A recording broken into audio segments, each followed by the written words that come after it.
Tapi jalan kebenaran tak akan selamanya sunyi. Assalamualaikum warahmatullahi wabarakatuh. Hari ini Jumat tanggal 17 April tahun 2026, tepatnya hari Jumat pagi. Menindaklanjuti pada kajian beberapa minggu yang lalu berkenaan dengan Ammar dan Syahid, kita mau ulas kembali ya. Sebenarnya pada kajian-kajian sebelumnya, biasanya setelah ada pembahasan formal, saya akan mereaksi beberapa video dari Ustadz yang ada di YouTube dan beberapa platform media sosial seperti Instagram dan TikTok. Namun setelah saya cari-cari informasi tentang Ammar dan Syahid ini, itu tidak saya dapati pembahasan yang berkenaan dengan Ammar dan Syahid. Memang pembahasan Ammar dan Syahid ini kalau kita pelajari dari beberapa ustadz itu tidak ada yang membahasnya ya. Bahkan ustadz saya itu yang saya belajar kepadanya itu di kampusnya dan universitas di luar negeri, karena beliau itu kan lulusan UII ya, Universitas Islam Internasional Islamabad Pakistan, itu tidak dijumpai. Jadi ini sangatlah jarang dan mungkin hanya di sini ya, dan mungkin guru saya saja ya yang membahasnya tentang Ammar dan Syahid. Jadi Ammar dan Syahid ini ada di Al-Quran. Seperti pada kajian yang telah lalu kita ketahui bahwa Ammar adalah perintah, urusan dan elemen dasar, sedangkan Syahid itu adalah sesuatu. Padahal sesuatu itu menurut KBBI itu adalah keterangan yang belum jelas. Nah, kali ini kajian akan saya bagi menjadi dua sesi. Yang pertama adalah diksi Ammar. Kajian saya ini berbasis balaghah dan semantik atau bahasa dan makna. Nanti kita akan ketahui juga turunannya atau serapannya ya ke dalam bahasa Indonesia. Oke, kita langsung saja ya. Nah, dalam kaidah bahasa Arab itu kita akan temukan bahwa satu kata itu memiliki banyak makna atau yang lebih kita kenal dengan kaidah mustarok. Dalam kajian-kajian terdahulu, kata Ammar itu memiliki tiga makna. Yang pertama urusan, perintah, dan elemen dasar. Itu pernah saya sampaikan beserta dalil-dalilnya. Jadi bagi yang belum pernah mendengar dan mengikuti kajian ini, itu bisa disimak materi atau kajian sebelumnya yang berkenaan dengan Ammar dan Syahid. Oke, kita langsung saja ya ke derivatifnya atau turunannya. Nah, kemarin kan kata Ammar itu adalah urusan, perintah, dan elemen dasar. Itu memiliki derivatif atau turunannya. Yang pertama yang sering kita dengar itu adalah ulil amri. Jadi kata amri itu di situ memiliki makna perintah, seperti pada kata Ammar. Nah, ulil amri ini maksudnya adalah ketua, presiden, pemimpin, bos, dan atasan. Itu ada di Quran surat An-Nisa ayat 83. Mari kita coba cari kata Ammar di situ ya, yang digandengkan dengan ulil. Nah, ini surat An-Nisa ayat 83 ya. Kita baca, wa idza ja'akum amr. Nah, ini perintah ya. Minal amni awil khaufi ada'u bihi walau radduhu ila rasuli wa ila ulil amr. Nah, ini kan sama juga. Amr. Sama kayak ini. Amr juga. Tapi yang ini perintah. Sedangkan yang ini Ammar ini digandengkan dengan ulil. Nah, ini maksudnya adalah ketua, presiden, pemimpin, bos, atau atasan. Nah, artinya menjadi begini ya. Apabila datang kepada mereka suatu berita tentang keamanan, ini kan berita itu Ammar nih di sini. Seharusnya apabila datang kepada mereka suatu perintah tentang keamanan atau ketakutan, mereka menyebarluaskannya. Padahal seandainya mereka menyerahkannya kepada Rasul dan ulil amr, pemegang kekuasaan di antara mereka, tentulah orang-orang yang ingin mengetahui kebenarannya akan dapat mengetahuinya secara resmi dari mereka Rasul dan ulil amri tersebut. Nah, itu derivatifnya dari kata amr, yaitu ulil amr atau ketua, pemimpin, bos, presiden ya, dan atasan. Lalu yang sering kita baca yaitu surat 459. Ya ayyuhallazina amanu atiullaha wa atiur rasul wa ulil amri minkum. Nah, di ayat itu ada kata ulil amr. Itu ada kata amr juga tapi digandingkan dengan ulil. Maksudnya adalah ketua, presiden, pemimpin, bos, dan atasan. Derivatif yang kedua itu ada namanya takmir. Takmir ini itu juga dari kata amr, hanya ada wazan tak di depan.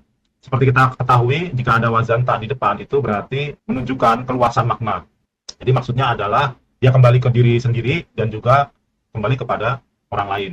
Jadi yang dimaksud dengan amr di sini perintah, maksudnya adalah dia bermanfaat untuk diri sendiri atau berhubungan dengan diri sendiri dan juga bermanfaat bagi orang lain atau berhubungan dengan orang lain. Apa yang berhubungan dengan diri sendiri dan berhubungan dengan orang lain tersebut? Ya perintah dari yang paling atas, yaitu ulil amr. Jadi takmir ini adalah maksudnya maknanya yang mempunyai urusan dalam bidang tertentu. Misalnya pengurus, struktur organisasi, pengelola, penyelenggara. Nah, ini kan dia punya atasan. Atasannya disebut ulil amr. Bawahnya disebut takmir. Ini di Quran surat 2 ayat 44. Mari kita baca dan kita cari kata takmir. Nah, ini sudah di surat Al-Baqarah ayat 44. Mari kita baca atakmuruna. Nah, ini kan ada kata takmur, kata takmir. Hanya beda domah ya, domah u dengan kasroh, takmir. Tapi sama saja ini. ta'murunan nasa bil birri wa tansawna anfusakum wa antum tatslunal kitab. Yang artinya, mengapa kamu menyuruh atau memerintahkan orang lain untuk mengerjakan kebajikan, sedangkan kamu melupakan dirimu sendiri.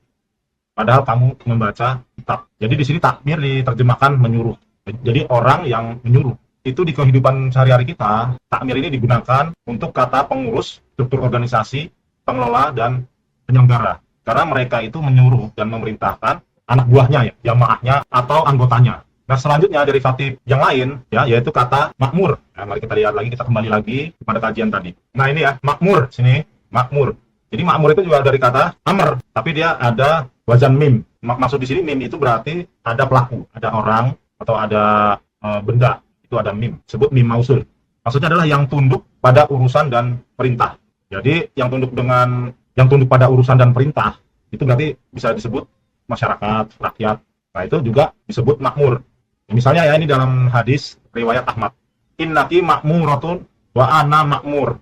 Sesungguhnya engkau matahari diperintah dan aku Nabi Yusa bin Nun juga diperintah. Ya, jadi makmur itu matahari, ya. Jadi seperti tadi yang saya bilang, ada mim mausul, itu menunjukkan benda, makhluk hidup, ataupun manusia atau orang. Atau dalam kata sehari-hari kita mendengar kalimat rakyat makmur, adil dan sejahtera. Maksud makmur di sini itu bukan sejahtera, ya, karena ini kan bisa semua. Rakyat makmur, adil dan sejahtera. Jadi makmur di sini maksudnya rakyat yang taat pada perintah pimpinan, berpihak pada kebenaran, itu disebut adil, dan sejahtera disebut berkecukupan. Lalu kata derivatif lainnya ada umur dengan wau. Nah, umur itu sering kita dengar itu berkaitan dengan usia. Umur kamu berapa sih? 12 tahun. Umur kamu berapa sih? 15 tahun. Umur kamu berapa sih? 50 tahun. Itu berkenaan dengan usia. Mungkin ya itu masuk ke kata serapan ke dalam bahasa Indonesia. Itu menjadi maknanya berbeda. Saya nggak tahu ya serapan umur itu berasal dari bahasa Arab atau bukan. Karena kalau berasal dari bahasa Arab itu bukan usia, tapi ya tadi merujuk pada urusan dan perintah, dan yang terakhir yaitu elemen dasar. Apakah mungkin ya, tapi ini hanyalah hipotesa saya, apakah mungkin ya maksudnya sepanjang usia manusia itu harus bersabar dan bertakwa, seperti dalam Quran surat Al-Imran ayat 186. Mari kita baca, di situ ada kata umur. Nah ini ya, kita sudah buka surat Al-Imran ayat 186. Kita baca dan kita cari kata umur. Itu di ayat terakhir ya. Wa ing tasbiru wa tattaqu fa inna dzalika min azmil umur, ya, kata umur di sini. Kita baca terjemahannya, kamu pasti akan diuji dalam hartamu dan dirimu. Memang harta itu ya, itu juga ujian ya, nggak punya duit juga pusing, jadi ujian. Dan juga dirimu. Kamu pun pasti akan mendengar banyak hal yang sangat menyakitkan hati dari orang-orang yang diberi kitab sebelum kamu dan dari orang-orang yang musyrik. Jika kamu bersabar dan bertakwa, nah, sesungguhnya yang demikian itu termasuk umur yang patut diutamakan. Jadi, umur yang patut diutamakan atau urusan yang patut diutamakan selama kehidupan kita, yaitu bersabar dan bertakwa. Ini menurut Quran surat Al-Imran ayat 186. Kita cari lagi ya derivatif berikutnya. Nah, derivatif berikutnya adalah kata amaro. Dengan H di belakangnya, itu menjadi amarah. Nah, itu juga kata amarah itu berasal dari kata amar juga. Itu maksudnya adalah dorongan. Biasanya itu amarah itu digandengkan dengan perbuatan yang buruk. Misalnya kalau kita marah ya, nah marah itu juga dari kata amar, itu menyerap ke bahasa Indonesia. Itu bisa kita lihat di Quran surat Yusuf ayat 53. Nah, ini kita sudah buka surat Yusuf ayat 53. Mari kita baca dan kita cari kata amarah. Wa ma ubirri'u nafsi innan nafsa la amarah. Nah, kata-kata amar di sini. La amaratum bisu. Nah, digandengkan dengan bisu. Nah, nanti kata syai ini juga ini di sini. Nanti kata syai. Itu derivatifnya. Namun itu nanti di pembahasan kedua ya. Kita sekarang bahas amar dulu. Nah, kita langsung saja baca artinya. Aku tidak menyatakan diriku bebas dari kesalahan karena sesungguhnya nafsu itu selalu mendorong ya. Amarah bisu kepada kejahatan. Jadi kata amar itu adalah dorongan.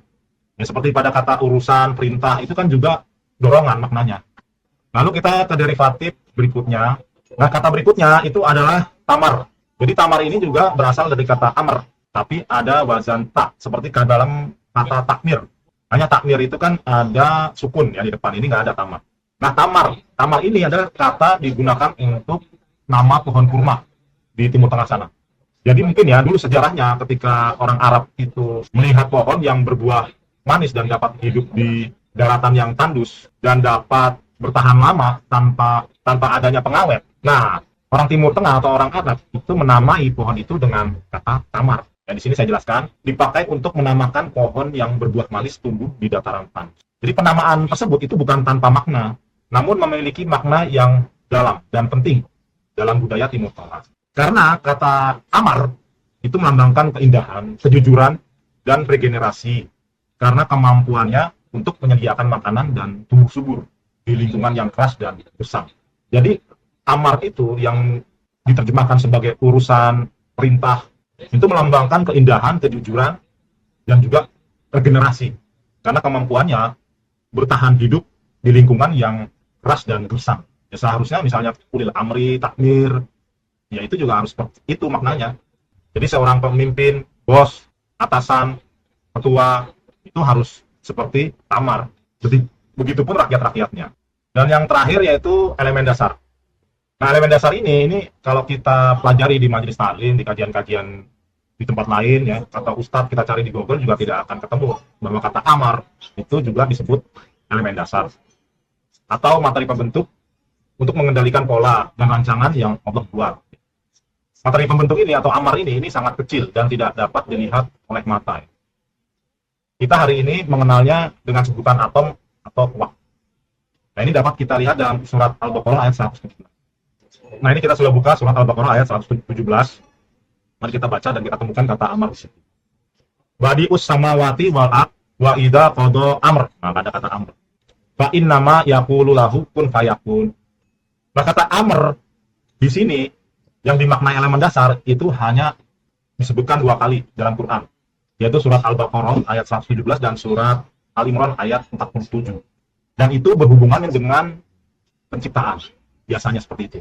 Nah, kita terjemahkan, Allah menciptakan langit dan bumi. Apabila dia hendak menetapkan amar, ini kan sesuatu. Ini sesuatu juga di Quran itu disebut syai'.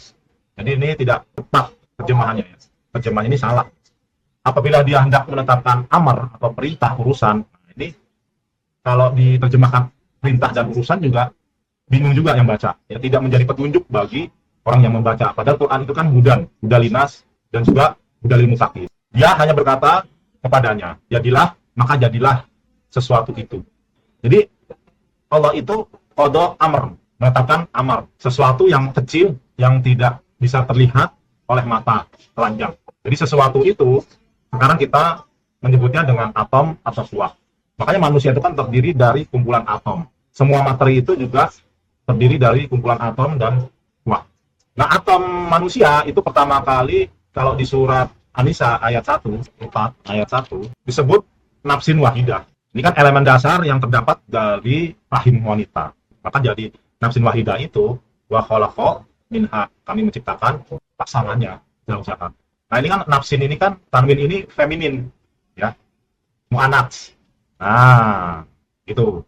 Ya, ini amr. Kita kembali lagi ke surat Al-Baqarah ayat 117. Itu elemen dasar.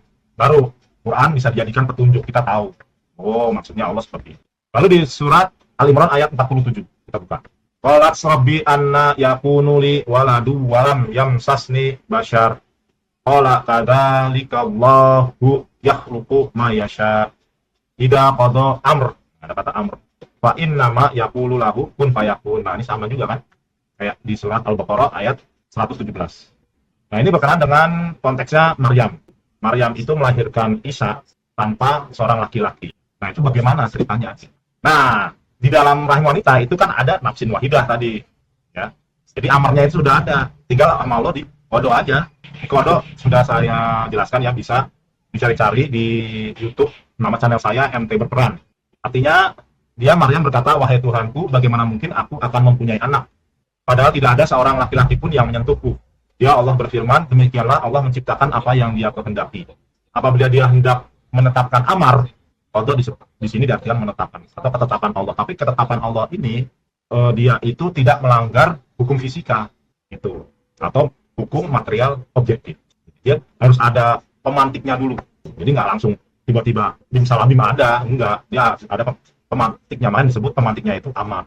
Kalau dalam surat An-Nisa ayat satu itu disebut nafsin wahid. Dia hanya berkata padanya jadilah, maka jadilah sesuatu itu. Nah, ini baru masuk akal. Jadi kejadian Nabi Isa itu bisa dijelaskan secara ilmiah. Nah sebagai penutup, kata amar ini walaupun memiliki makna yang beragam, namun intinya itu adalah satu ya. Jadi semua kata dalam Quran itu walaupun memiliki makna yang banyak atau memiliki kaidah mustarok, itu mempunyai makna yang satu. Nah di sini kata amar itu intinya cuma satu, yaitu dia mempunyai pusat yang paling tinggi, ujung tanduk, dan berada di bagian paling atas untuk menentukan, mengontrol, dan mendikte bagian-bagian lain yang berada di bawahnya. Bukankah ulil amri, pengurus, dorongan, ya tadi ya seperti sabar, takwa, amarah, dan juga elemen dasar adalah pusat tertinggi yang letaknya berada di bagian paling atas. Begitu pula dengan pohon kurma yang memiliki makna filosofis sebagai kemampuannya untuk menyediakan makanan dan dapat tumbuh subur di lingkungan keras dan gersang. Bukankah itu adalah sangat penting? Saya Abu Musa, sampai ketemu di kajian-kajian berikutnya. Saya akhiri dengan wassalamualaikum warahmatullahi wabarakatuh.